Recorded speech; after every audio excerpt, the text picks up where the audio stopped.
It is the summertime, and that means nothing.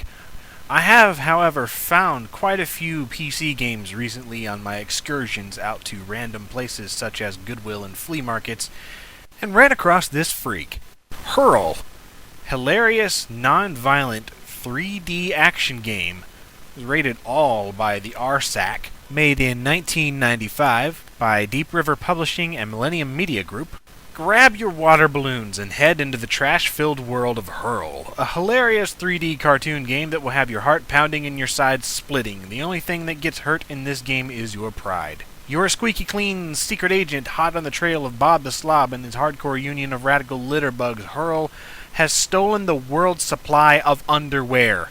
It's up to you to get it back. To catch Bob, you'll have to outrun and outwit his mob of trash-tossing critters who would like nothing better than to bury you under a mountain of slime. You don't know gross until you've been hit with old kitty litter. In other words, this is just crazy.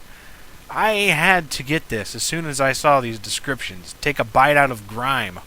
It's your standard DOS game for 386 computers and up. Hurl your lunch in fast food alley. Contains 3D continuous motion. What? First-person action, wacky animation, etc. I think I've seen enough. This looks patently ridiculous, so I have to try it immediately.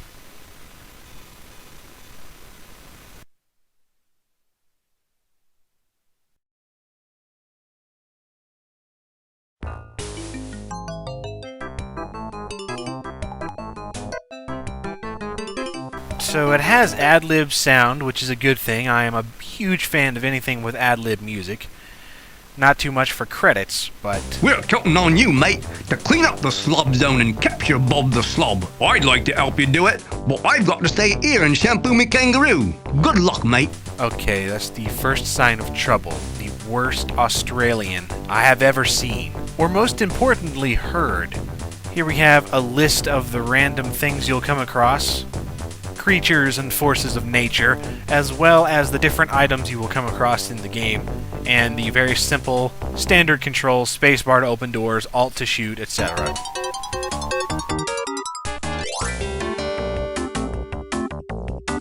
So the game itself greets you with an ugly pig thing, which apparently does nothing but sit there.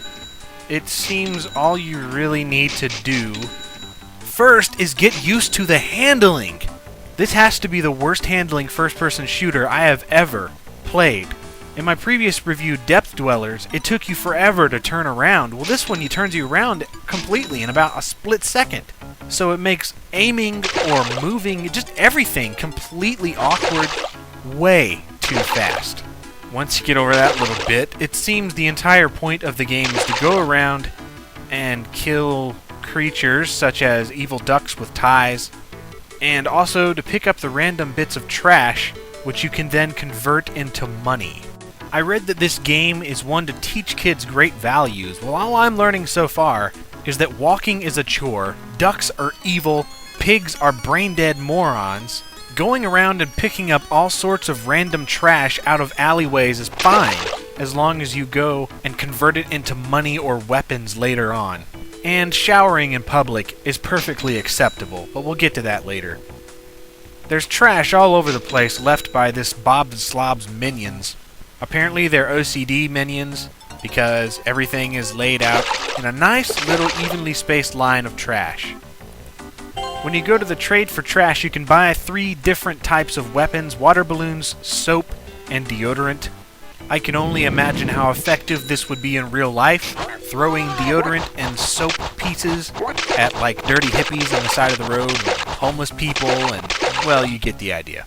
I honestly only ever buy water balloons, as just as fast as you move, you shoot even faster.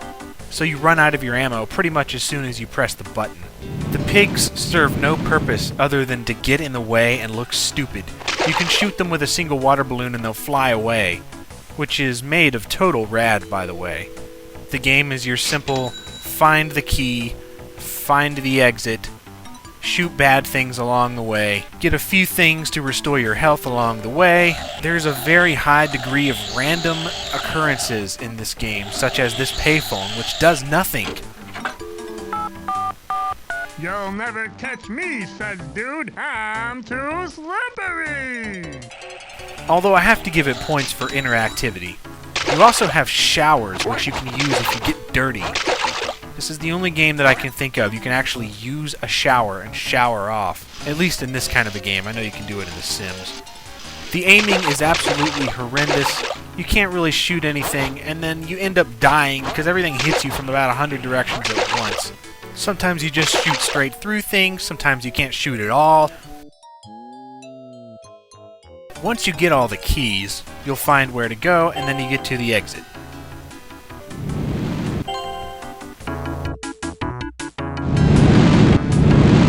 You're off to a great start, mate. I'm with you all the way, in spirit. That guy is a shifty punk, and an absolute pansy. I have a feeling this is one of those conspiracy games with a big twist at the end where he is actually Slob the Bob or whatever at the end who stole everybody's underwear. Doesn't he look like an underwear thief to you? And the second level is absolutely classic.